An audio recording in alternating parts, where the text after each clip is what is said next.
Welcome, everyone. How are you today? So good to have you here. I'm Dr. Z. If we haven't met, pleasure to have you here on Fasting Space.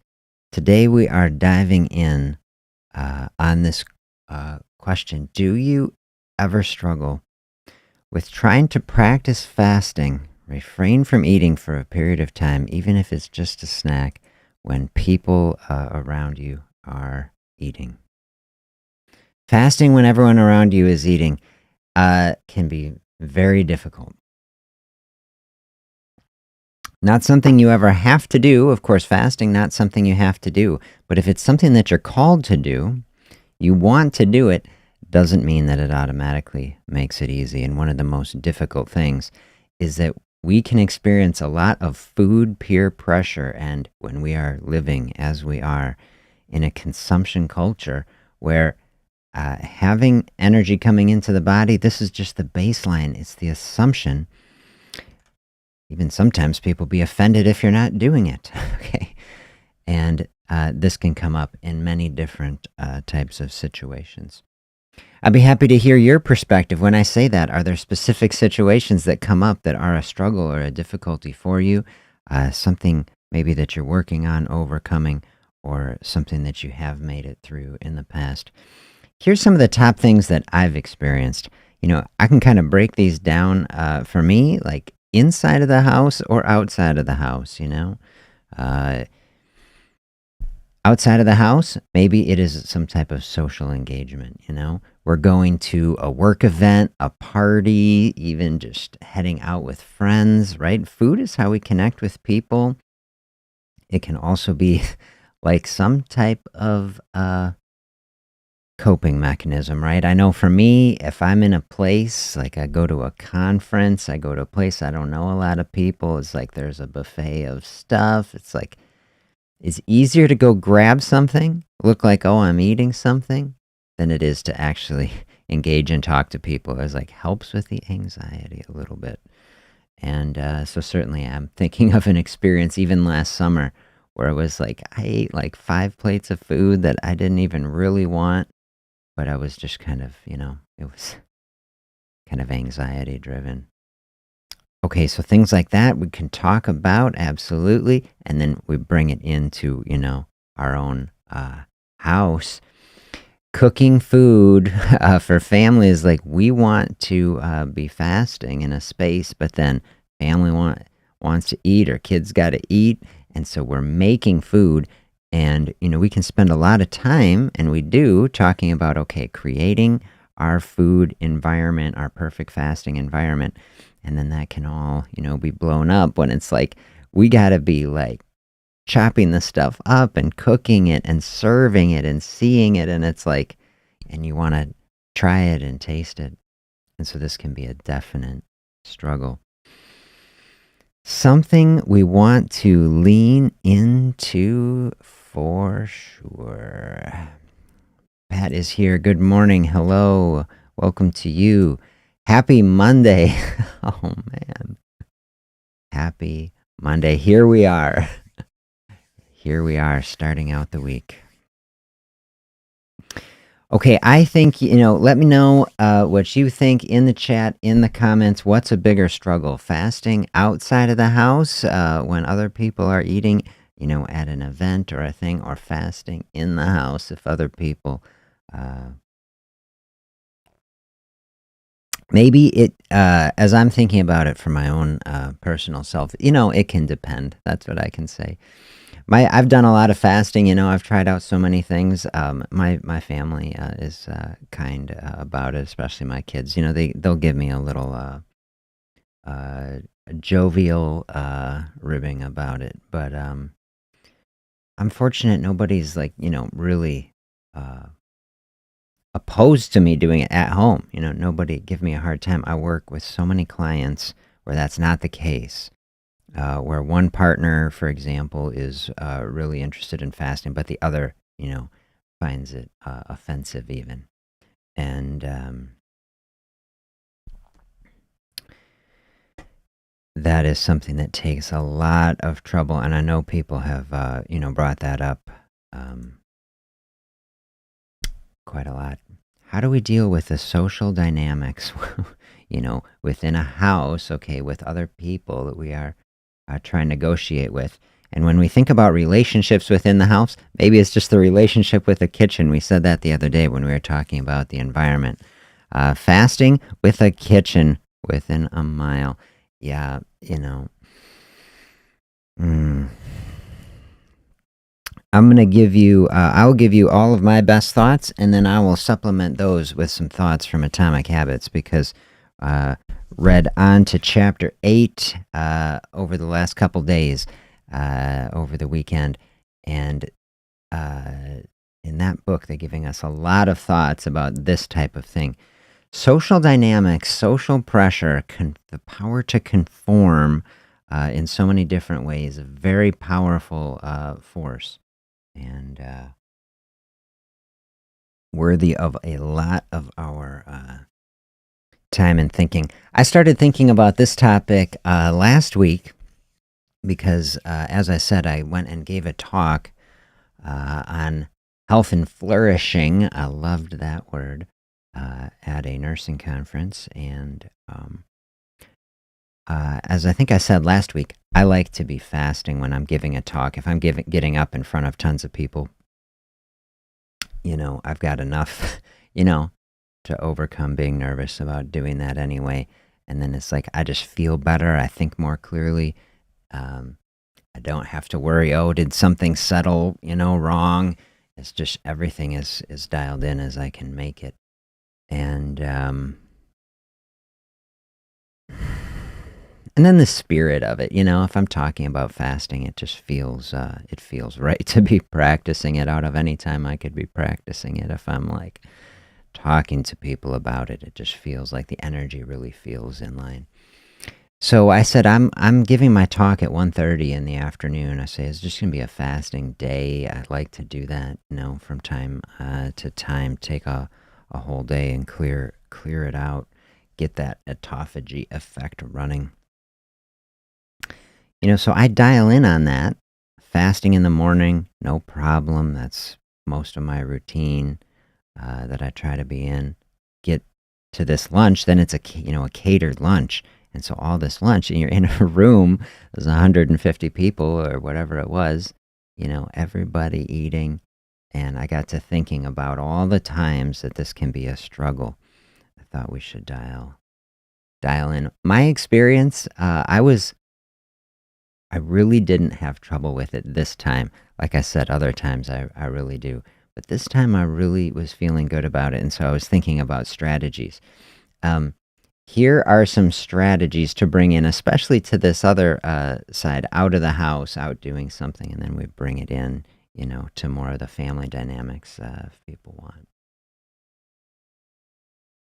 The first thing I was thinking about, which is a great strategy for, overcoming so many things, I just started thinking about how interesting it was.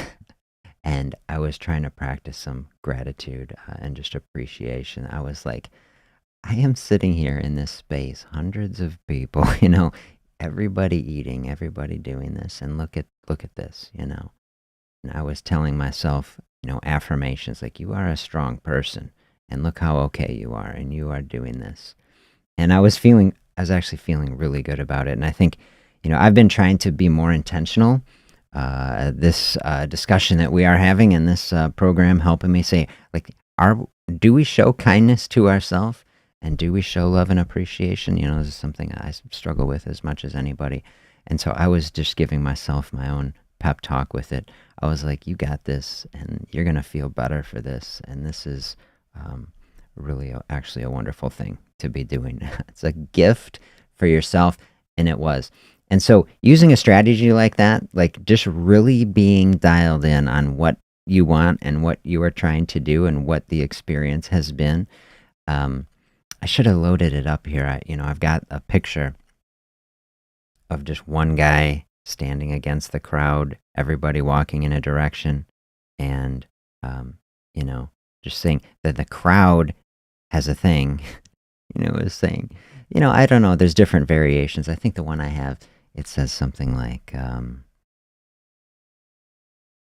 you still think that you're right or something like this. And the guy is basically like, yeah, yeah. That's a challenge.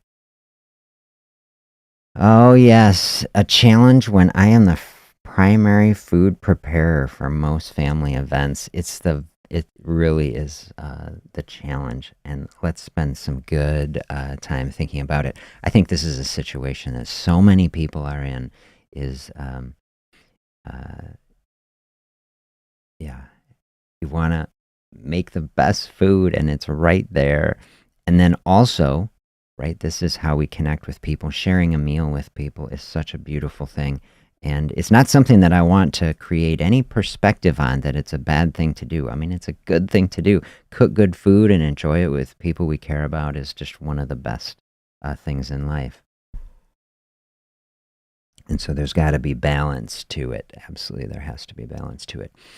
The way a lot of these conversations have gone, I have a conversation like this with people a lot because it is such a routine struggle. One of the things that comes up is that people I have seen feel guilty about it. Maria's here. Good morning. Absolutely. Coffee shop put sugar in the coffee. Oh, I'm sorry to hear it. Taste buds are changing. Yeah. Better off making the coffee and food at home. I say so. Isn't it something? I used to be just loading up the coffee with sugar and cream all the time. I didn't even like coffee that much. I was using it as a caffeine delivery vehicle to try to stay awake. I never drank coffee before my residency, and then I didn't like it. I was like, oh, I get the cream, the sugar, I'm getting the caffeine. Okay, but then it wasn't healthy. I developed many bad health habits during my medical training, ironically.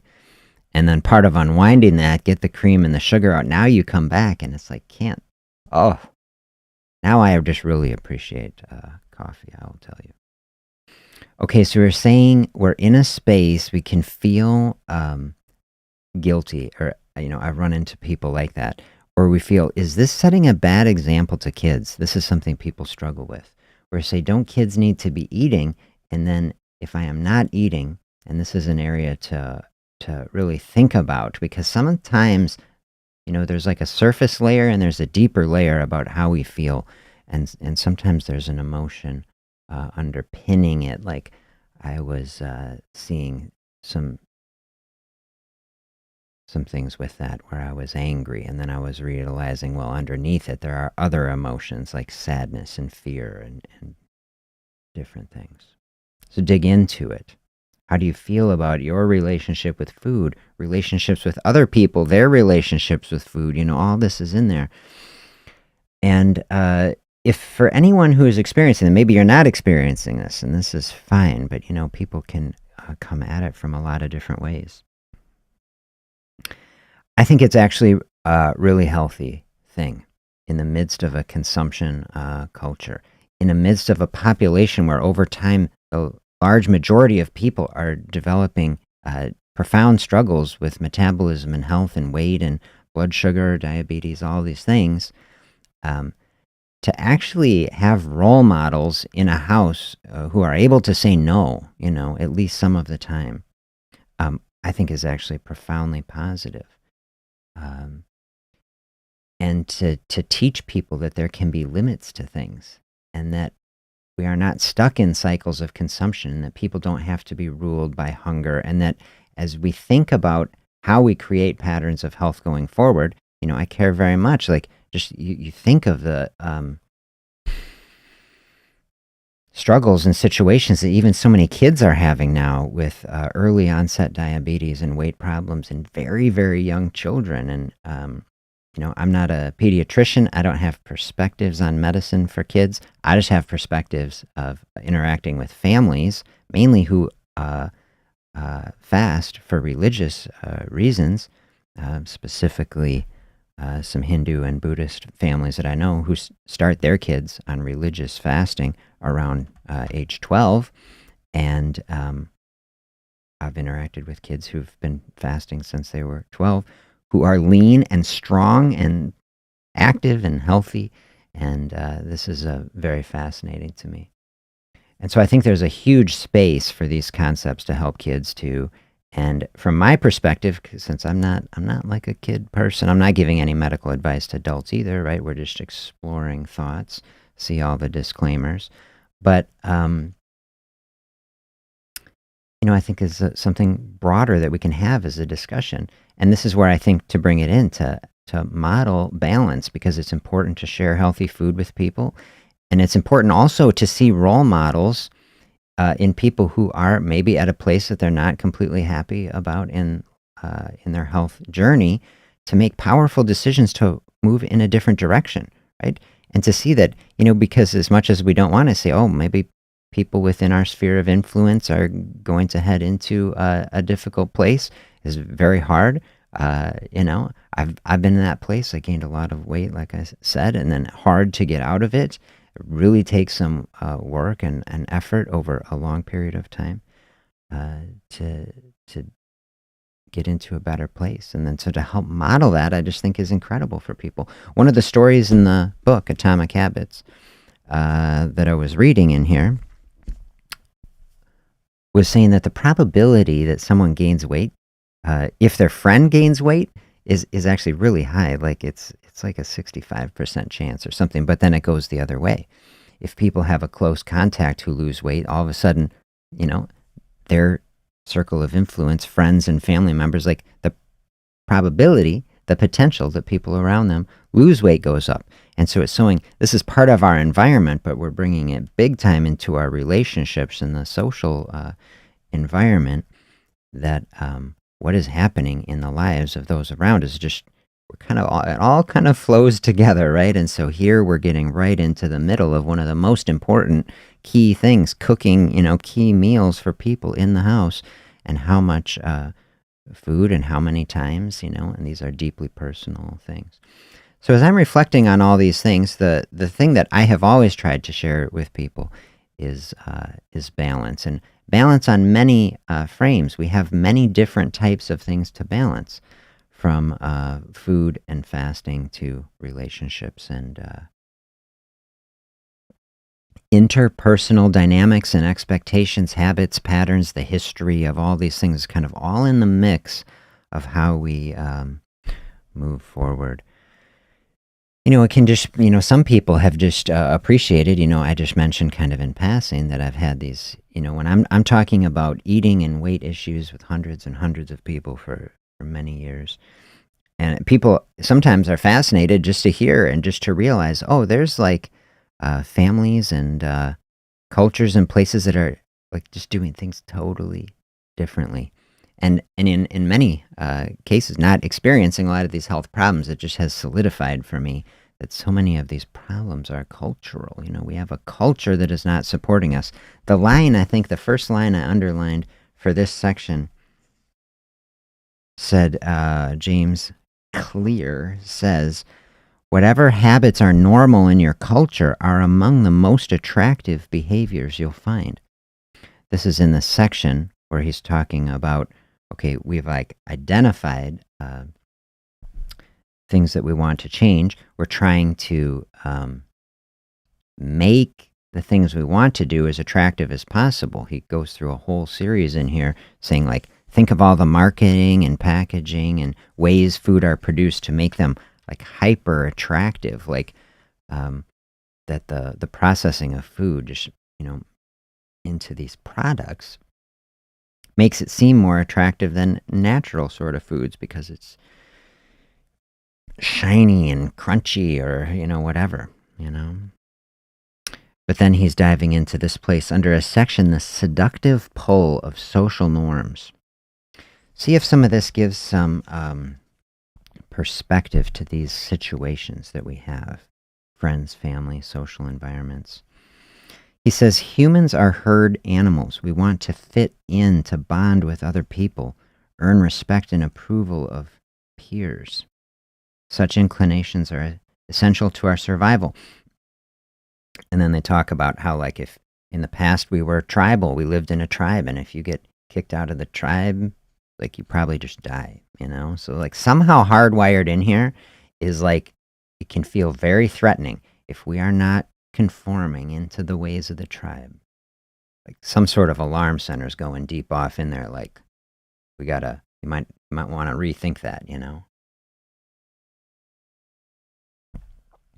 especially in our little tribe then, right? In the family, cooking food for people is like, you know, oh, that's what I was trying to finish that thought, balance it, what I would say, just to give you another avenue. Like, it doesn't have to be all the time. So many times people approach fasting like it's a very, very rigid process. Like, oh, I'm an OMAD person now. I just eat one meal a day all the time. Okay. Or it's like people say, I eat at this time, I eat at that time. Like, I want people to have, line it up. If you're going to do an OMAD, try to put that meal at the most important time where you can connect with people on it. But sometimes you say, well, what if I wanted to open up that space? What if I wanted to do a whole day of fasting?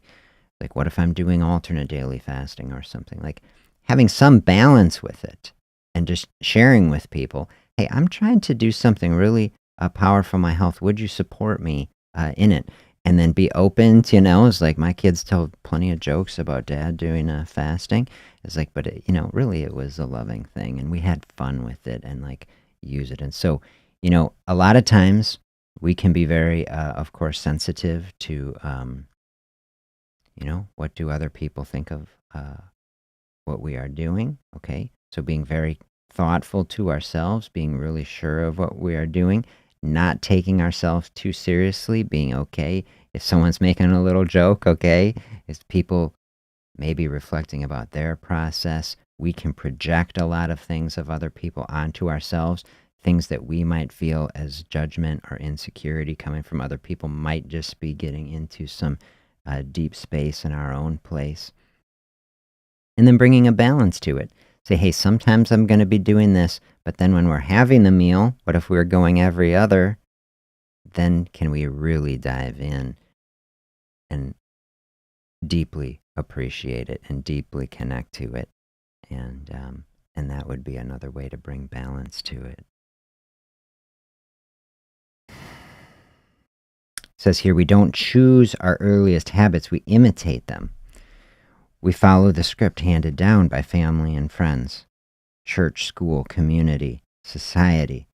Like all of these institutions and structures that we absorb them as we grow up, this is part of why it's hard to change. Then we're in the middle of it in the family, dynamic. But then we say, can we change? Does fasting give us the opportunity to show, some of these patterns, constant consumption, all these things, showing us that there is a potential of changing. And especially as we learn to flow through it in a way that feels better, that's supporting health. Like if you're really on this type of process, you say, no, this is something that really is bringing joy and positivity to my life. It is taking the pressure off in so many ways. And am I seeing that it is a pathway that can lead to success? Then that is something that can be shared. Okay. We can create our own culture. Here he had this quote I highlighted from a French philosopher, Miguel de Montaigne. The customs and practices of life in society sweep us along. You ever feel like that? You're just being swept up and swept along. Here's an opportunity to create something new.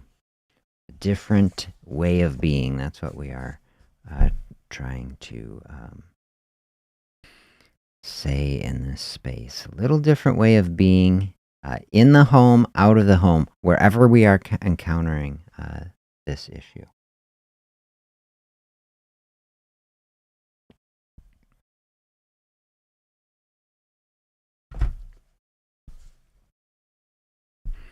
One of the most effective things you can do, he says, to build better habits is to join a culture where your desired behavior is the normal behavior. You surround yourself with people who have the habits you want to have yourself, and you can rise up together.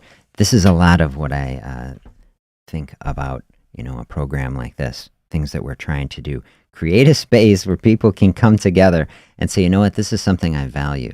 This is something that is important to me. If you are the only person in a room who is trying to practice fasting, you have a lot of cards stacked against you. and you realize some of the things that this is sharing about how social, tribal, and conformist, our thinking can be for good reasons. And to push against that, there's just another element when we have habits and patterns, and then it's reinforced by culture. I'm thinking more about this thought of, okay, like if we can feel judgment from people, just thinking about that. How much judgment do we have ourselves? I think a lot of times the thing that we fear that other people are thinking about us is actually a projection. And so the next time, if you're trying to do this, I say maybe you don't have to do it. You can just think about it. This is a pattern I use a lot. If you're in a spot that is really a struggle, I like the analogy walking along the riverbank. Like the path, you got to ford the stream, but you're like, how deep is it? We don't know. We can think about it. We can assess. This would be definitely a space we say, I'm interested in expanding my fasting practice or process. But like here is a river across the path. Like we can spend some time looking for the narrowest part, or maybe the shallowest part, we can assess. So you might be thinking in a space like, oh, look at this. I think in my heart of hearts, it might really feel good to be fasting now, but I don't know if I'm up for it. This is fine. See, never any pressure. But you can think about the experience as you're going through, like, oh, here's the opportunities. Like I'm cooking things. Normally I might be, snitch a little bit. This is my practice, right? I'm cooking something. I always want to taste it, It's like that's a skill I want to build. Okay, so maybe you could just start at a simple place like that. As you're cooking the food, say, can I just, because then nobody's going to care, right? Nobody, the big picture is nobody really cares that much anyway. Most people just care about themselves and their process. Maybe they hit people with some comments. It's more about themselves than someone else. But here's, we're trying to take, the atomic habits, break it into the smallest steps. Can you make it through the food prep, without eating during that point? That would be like many little bits of fasting, just another 5, 10, 20 minutes where we're flowing through a space without eating. That's real. That's something to do. And then think of the practice that you're doing in that. Like if you're cooking, that I was like, oh, like food is here, but we're not eating it. You see what I'm saying? Like that is like a lot of practice to do that. And so I like that as a place to start. How do you feel about it? If you can make it through the whole food prep and do it, get the food there, and then we're at the meal. Okay, beautiful. Now, what I will tell you, it's perfectly acceptable to get to a meal, have a glass of water, have a coffee, have a tea, especially if it's dinner, which is the most social meal. Having an herbal tea, something really nice. There's something also that can be shared. Herbal tea, warm, it's like comfort food for fasting. And from time to time, if you can share a tea with someone, you could have a toast, or something nice, and bring that into a space. Some of the time, That's what I say, some of the time. But I hope this space, this is what I want, a space to come together and kind of charge up, That's what I want it to be. Charge up the fasting space in our personal selves through something like this, through connections that we have.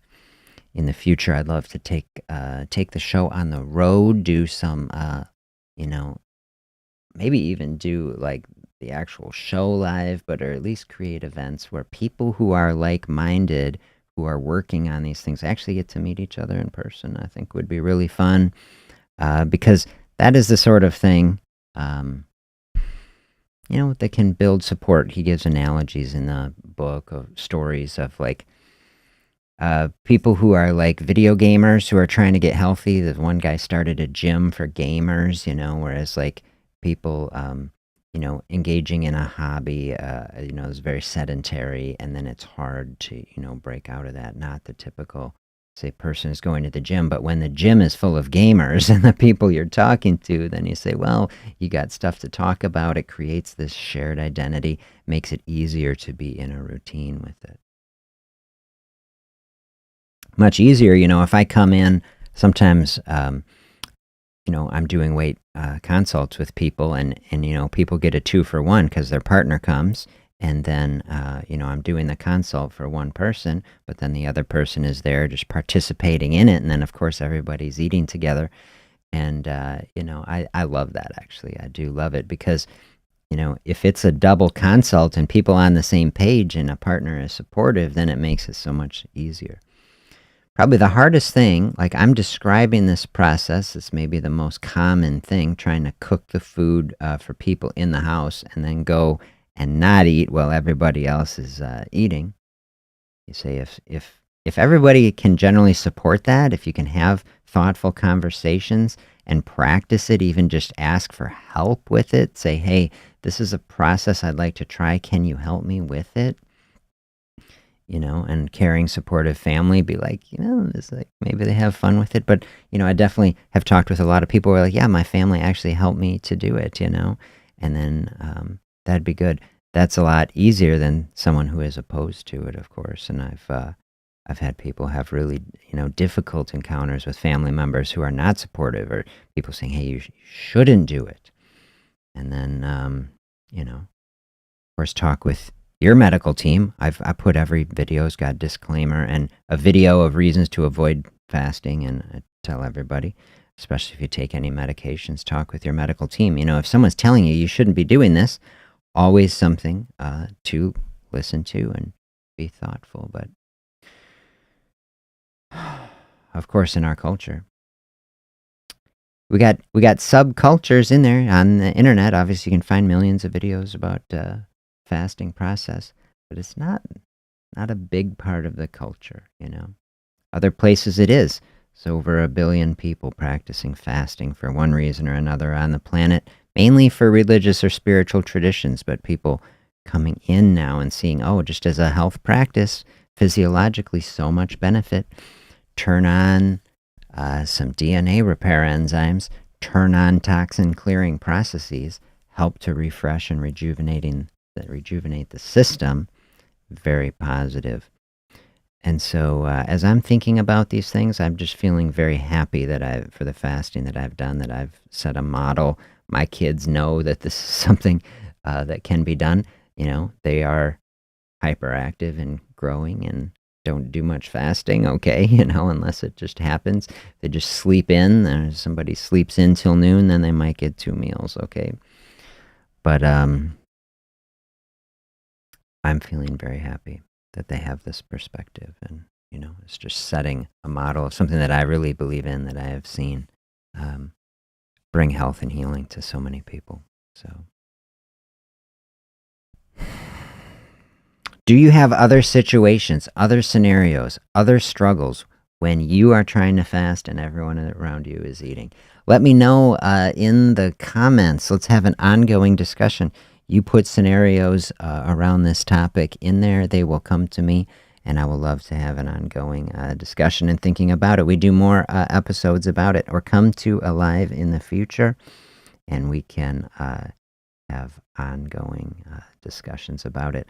I think it's really a great thing to think deeply about, because, you start fasting, doesn't take too long before you're like, oh man, like, we've really got to interface with society and our family and everyone else. And so definitely worth approaching in a very kind and thoughtful way, for sure.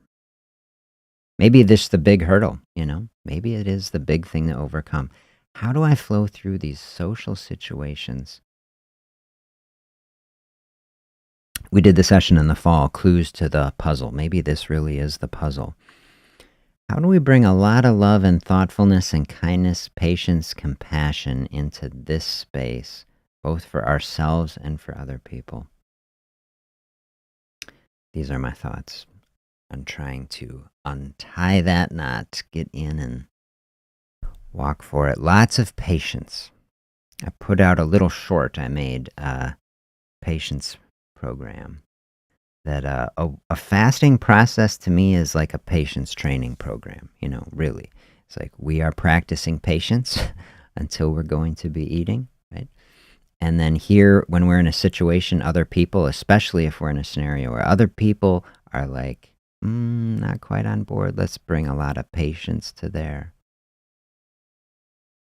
We can bring a lot of intensity into a, you know, some people call it dieting space. I don't like that word too much, but a health lifestyle. Fasting to me, part of a health lifestyle that we're trying to build. Something that helps us take the most thoughtful steps forward in health. A lot of people struggling and fighting with themselves to lose weight. To me, fasting is about trying in the midst of something that is a struggle. Struggle is real. We recognize we're trying to create a flow state. And this is what I want for people as much as possible. That just like a river carving through a canyon, I love that. Water, so soft, right? There's like no structure, we say, but then it can cut through stone, okay? But it flows through it over time. And I don't want people having conflict with people about fasting. I see that as I say, how do we let this process, which is just openness, fasting I described as openness, give the ideas some space. That's why I say, it's like 90% mindset. Like even if someone's coming in the fasting space, don't have to be fasting, just the ideas, right? The ideas of openness and patience, kindness, compassion, love for ourselves, right? And diving deep into the emotional connection with food. Okay, these are really profound spaces. And when you don't force it, this is when I say change is really possible. And maybe change more broadly. Like we can't change people, right? Have you noticed, right? We can't come into a space, force someone to eat in some other way. Sometimes it can feel like that. I think because fasting is very powerful, I just tell you, it's a very powerful practice to take something so central to the core of our being and say, I'm not going to do that, now. Bold, powerful move. Sometimes other people can feel intimidated by that. And so, we can have compassion for other people. It's like, is it shocking to them? Like, oh my gosh. And I think, it can really make other people question what they are doing. Other people can feel judged by it. So how we are putting it out there, that, just trying to soften it. This is what I try to do fasting in general. This is why I started talking about fasting more publicly, because fasting approached so intensely as a rigid discipline, something that, you've got to really, smash, I like to try to just soften it a lot so you don't have to do it on any specific frequency. Recognize that a routine is very positive and can help. But let's bring a lot of patience to it.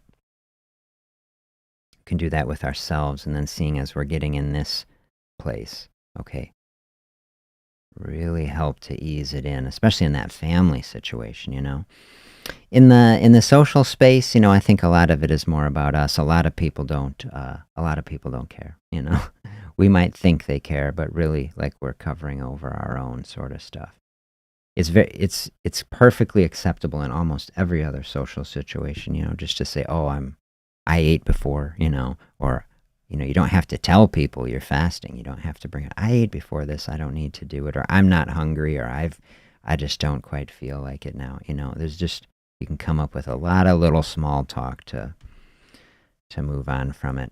Let me know thoughts you have. Are there other situations you have fasting when everyone around you is eating? Let me know your situation. Like I said before, throw it in the comments. Let's have an ongoing chat about it. Try out some of these ideas that we gave in this section and see if it is flowing through the space. And if it isn't, okay, bring it back here and let's troubleshoot it in more fashion. I like calling a fasting space, call it problem-solving space. Want to overcome every obstacle to better health. Help us to flow forward every day. The opportunity to take one step at a time toward better health is something I'm trying to do in my own personal self. Building, the atomic habits. I love it. What is the environment, and what is the process that helps us ensure that we are doing our very best to take care of ourselves? I think I've been putting out a bunch of little shorts lately on the channel. Check those out if you haven't seen them. Try to take ideas from our live session. One of them was just on taking care of ourselves, and how important it is to do it, and how we can get into these places where we don't even, like, when we drill down, like, we're taking care of other people a lot, but do we really take care of ourselves on a deep and profound level? I liked that thought. See what you think. Go find that one and see if you like it, and give me some feedback on that. Give feedback on this whole process. That's what I would like. Love your feedback. I want it to be your show. I want it to be a space where you feel greatly encouraged. And I was thinking this weekend. I was thinking so much about YouTube and just life and society as we find it, and marketing and AI, and just how the intensity of all of it, and thinking about what is really valuable. To me, what's valuable is just time and space. I've been thinking, as I was making these shorts, I was chopping up this stuff, and I was like, I want to find ways that connect these ideas. Thoughtful, fasting perspectives connect with people. I really do want to find a way that resonates with people. I was like, well, everything I read say people are on shorts. Shorts not, historically my game.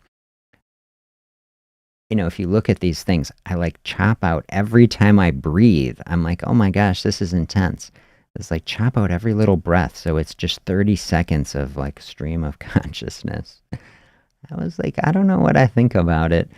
It's the complete inversion of this process, of course, which is, open space. A big idea of fasting space to me, as like a live process. Okay, we're just like passing some time in a space, maybe while fasting. It's like, all right, this is like doing the practice. And a fasting you can't rush, there's nothing can be rushed about it, because like you're just passing the time.